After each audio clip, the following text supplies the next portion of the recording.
esquema de que este es el parénquima cerebral, adherido al parénquima está la pía madre, ese es el hueso, el cráneo, adherido al hueso está la dura madre y en la mitad está el aracnoides, ¿verdad? Y en este aracnoides es donde vamos a encontrar al líquido cefalorraquídeo.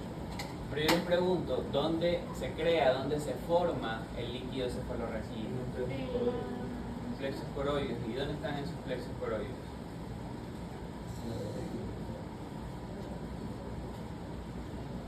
¿Cómo dicen? Por ahí lo dijeron, sí. Ajá. ¿Dónde? En los mismos ventrículos, tanto en ventrículos laterales como en tercer ventrículo, como en cuarto ventrículo vamos a encontrar plexos coroides. Los grandes acúmulos de plexos coroides los podemos llamar glomus, G-L-O-M-U-S, ¿sí? Y este tejido es el que forma, el que crea el líquido cefalorraquídeo, ¿sí?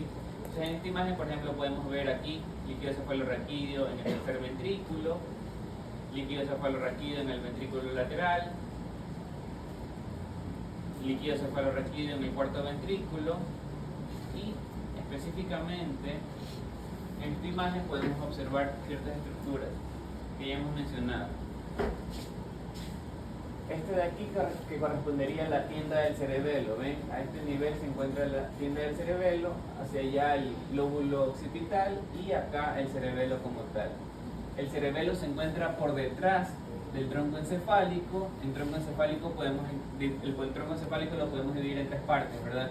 Una parte más caudal, que es el bulbo raquídeo, que se conecta directamente con la médula espinal.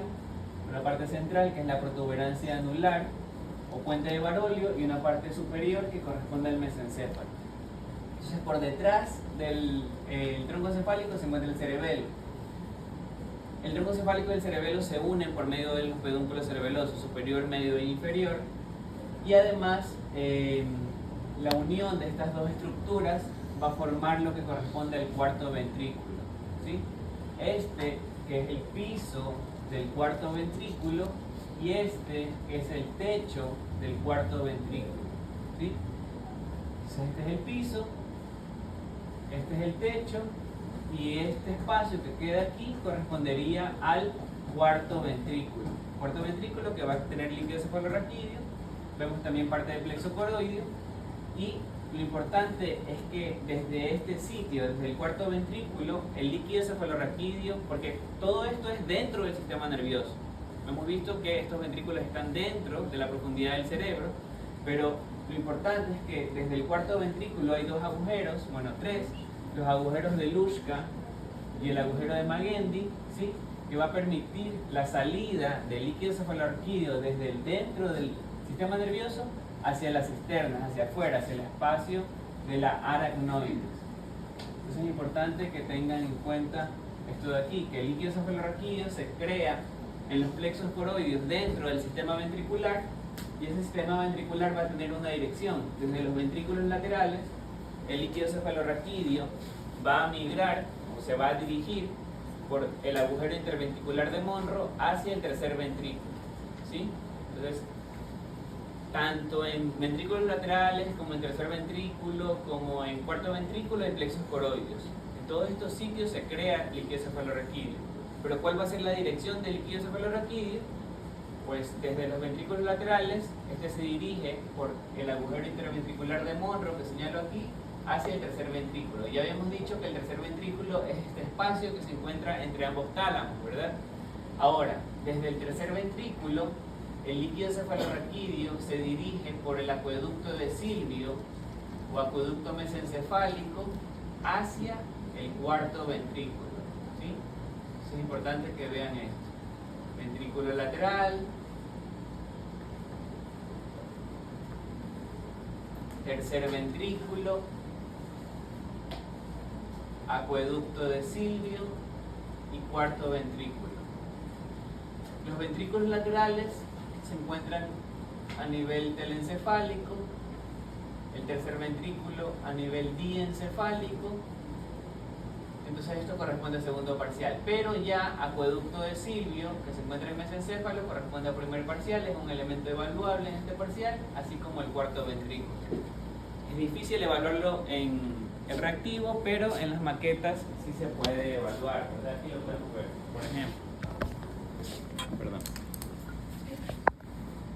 acueducto de Silvio. Entonces generalmente cuando les evalúen maquetas se les suele poner una plastilina, yo que sé, plastilina de color rojo.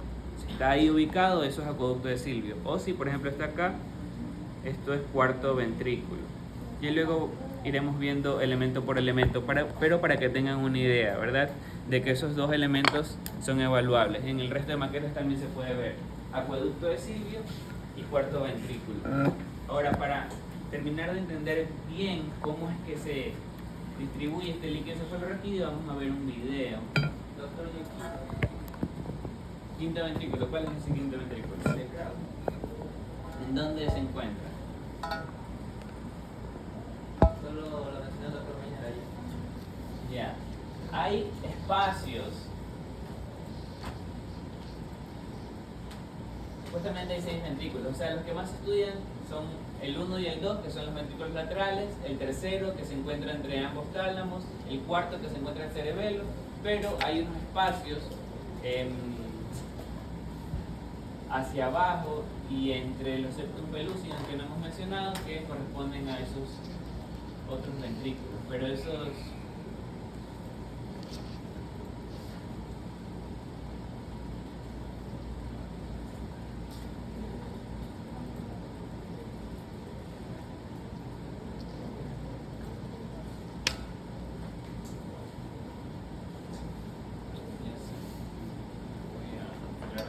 sistema ventricular.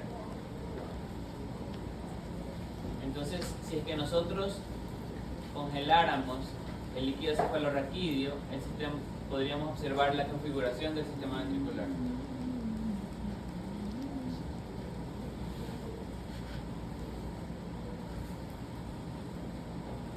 Ahí, entonces, aquí observamos lo que ya hemos mencionado, el tercer ventrículo, el acueducto de Silvio, hacia atrás el cuarto ventrículo y estos que son los ventrículos laterales, ¿sí? Ahora, el quinto y el sexto ventrículo que mencionan, desde el cuarto ventrículo hacia abajo, en el óbex, que es el punto más inferior del cuarto ventrículo, acá, este es el óbex.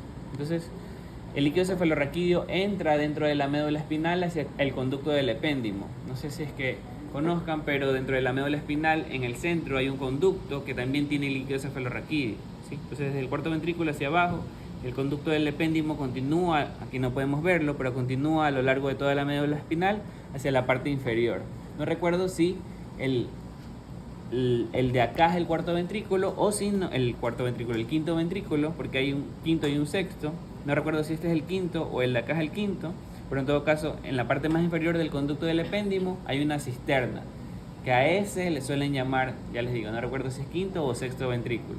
Y luego, aparte, ya había mencionado el cuerpo calloso y al fornix, y entre ambas estructuras se encuentra el septum pellucidum, ¿sí?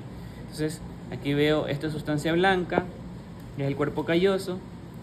Este es el fornix. Recuerden que habíamos mencionado al cuerpo, ¿verdad? Aquí el número 7 sería el cuerpo del fornix, el número 4 sería el pilar anterior del fornix, pero entre ambas estructuras, entre fornix y cuerpo calloso, se encuentra el septum pellucidum. Aquí está el número 8. Ahora, cuando yo tengo unidos ambos hemisferios, ambos septum pellucidum se pueden unir, ambas membranas. En medio se puede crear una cavidad virtual que tiene también líquido cefalorraquídeo. Entonces ese es ese otro ventrículo. Solo que lo que no me acuerdo es cuál es el quinto y cuál es el sexto, porque, bueno, no es que no son relevantes, pero la verdad es que siempre se me olvida eso de ahí. ¿Cuál es el quinto y cuál es el sexto? Habría que buscarlo. Entonces no sé a cuál se refiere el doctor Maynard, si al quinto o al sexto ventrículo. El quinto usted me dijo, ¿verdad? Entonces, según yo, el quinto es la cisterna que está en la parte más inferior. Aunque, ya te digo, hay textos en los que también mencionan a este otro ventrículo, pero es un poco más anecdótico porque no siempre existe. O sea, ese espacio virtual no debería tener líquido cefalorraquídeo, pero se puede llenar. Entonces, otra vez, sistema ventricular. Los ventrículos laterales, aquí vemos el ventrículo lateral hasta anterior, hasta inferior y hasta posterior, ¿sí? Entonces tenemos el tercer ventrículo, el cuarto ventrículo y el acueducto de Silvio. Sí, entonces es importante que tengan en cuenta esa imagen mental de cómo está estructurado el sistema ventricular. Ventrículos laterales, y cada ventrículo lateral tiene su asta anterior, su cuerpo, esto que es el trígono ventricular, el asta inferior y el asta posterior. Recordemos que en los reactivos pinchamos esto, el asta anterior, el polo más anterior, y también pinchamos este que de aquí, que era el polo más posterior, ¿verdad?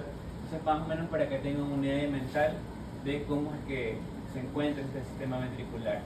Entonces mencionábamos que desde el ventrículo lateral el líquido cefalorraquídeo drena hacia el tercer ventrículo por medio del agujero interventricular de Monro, ¿sí? Entonces, este sería el agujero interventricular de Monro, este sería el tercer ventrículo.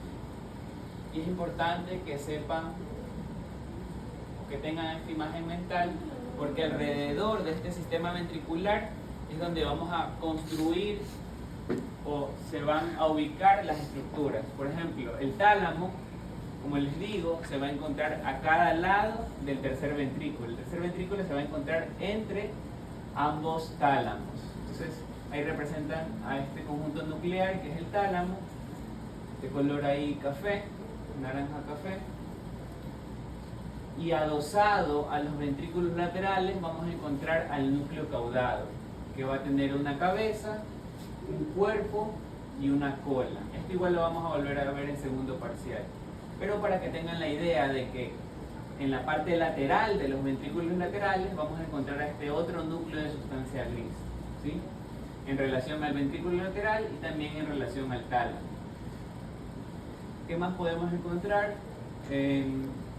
La cápsula interna, en este caso, habíamos mencionado que el sistema ventricular, bueno, esto imaginariamente es como líquido cefalorraquídeo congelado que tenemos aquí, que forman estas estructuras.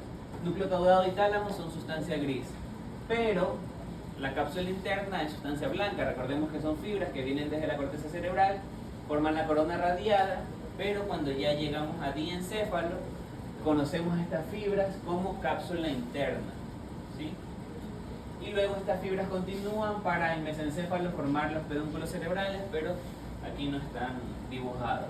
Simplemente quiero que tengan la ubicación de que estas fibras de la cápsula interna pasan por fuera de la cabeza y el cuerpo del núcleo caudado y por fuera del tálamo también. Ahora, lateral a esta cápsula interna vamos a encontrar a otro núcleo de sustancia gris que corresponde al núcleo lenticular, ¿sí? Recordemos que tanto núcleo caudado como núcleo lenticular conforman los ganglios de la base o ganglios basales. Estos de aquí están relacionados sobre todo con la modulación del movimiento. El tálamo como tal tiene muchas funciones, cada núcleo tiene una función diferente, tiene núcleos sensitivos, núcleos motores, núcleos visuales, auditivos e incluso núcleos relacionados con la memoria. Pero tanto el núcleo caudado como el núcleo lenticular son más específicamente relacionados, o su función es más específica a la modulación del movimiento. Eso a manera general. Como les digo, esto ya vamos a ver mejor en segundo parcial, pero para que ya tengan la idea de dónde están ubicados todos estos elementos. Conforman el hipocampo, entonces van a tener axones que lo rodean y forman una capa que se llama alveus. Luego este alveus, todos estos axones se unen para formar